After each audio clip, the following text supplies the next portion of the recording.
ഗുരുവായൂരിലെ ലോഡ്ജുകളിൽ നിന്നും മനുഷ്യവിസർജ്യം ഉൾപ്പെടെയുള്ള മാലിന്യം ശേഖരിച്ച് പ്രവർത്തനക്ഷമമല്ലാത്ത ചക്കംകൊണ്ടം മാലിന്യ സംസ്കരണ പ്ലാന്റിൽ നിക്ഷേപിക്കാനുള്ള ഗുരുവായൂർ നഗരസഭാ ഭരണസമിതിയുടെ തീരുമാനത്തിൽ തൈക്കാട് മണ്ഡലം കോൺഗ്രസ് കമ്മിറ്റി പ്രതിഷേധം രേഖപ്പെടുത്തി.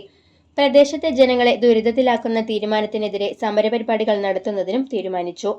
ഗുരുവായൂർ നഗരസഭ കൊട്ടി ആഘോഷിച്ച് നടപ്പിലാക്കുന്ന ചക്കംകണ്ടം അഴുക്കുചാൽ പദ്ധതിയും ട്രീറ്റ്മെന്റ് പ്ലാന്റും സമ്പൂർണ്ണ പരാജയമായ സാഹചര്യത്തിലാണ് ലക്ഷങ്ങൾ ചിലവഴിച്ച് വാഹനം വാങ്ങി ലോഡ്ജുകളിൽ നിന്നും സെപ്റ്റിക് ടാങ്ക് മാലിന്യം ശേഖരിച്ച് നിക്ഷേപിക്കാൻ തീരുമാനിച്ചതെന്നും UDF ആരോപിച്ചു.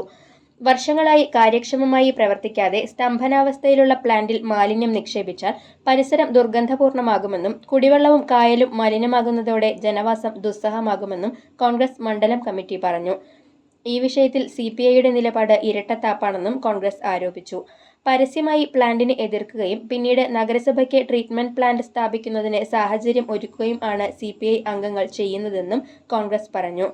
തൈക്കാട് മണ്ഡലം പ്രസിഡന്റ് BV ജോയ് അധ്യക്ഷത വഹിച്ചു.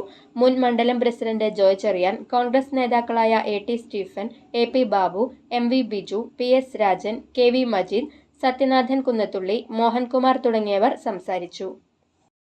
ഇപ്പോൾ സംഭവിച്ചുകൊണ്ടിരിക്കുന്നത് ഈ വരുന്ന മാലിന്യം നേരെ തന്നെ പുഴയിലേക്ക് ഒഴുക്കി വിട്ടുകൊണ്ട് വളരെ മോശമായ രീതിയിലേക്ക് ഈ പുഴയെ മലിനപ്പെടുത്തുന്ന രീതിയിലേക്ക് മുന്നോട്ട് പോയിക്കൊണ്ടിരിക്കുകയാണ്. ഈ പുഴയെ ബേസ് ചെയ്തുകൊണ്ട് അടിസ്ഥാനമാക്കിക്കൊണ്ട് ജീവിതം മുന്നോട്ട് കൊണ്ടുപോയിരുന്ന ഒരു കാലഘട്ടമാണ് ഈ ചക്കംകണ്ടം എന്ന് പറയപ്പെടുന്നത്. അതുപോലും ഇല്ലാതെ മുന്നോട്ട് പോകുന്ന ഒരു അവസ്ഥ. അതുപോലെ തന്നെയാണ് കഴിഞ്ഞ കൗൺസിലിൽ സംഭവിച്ചത്.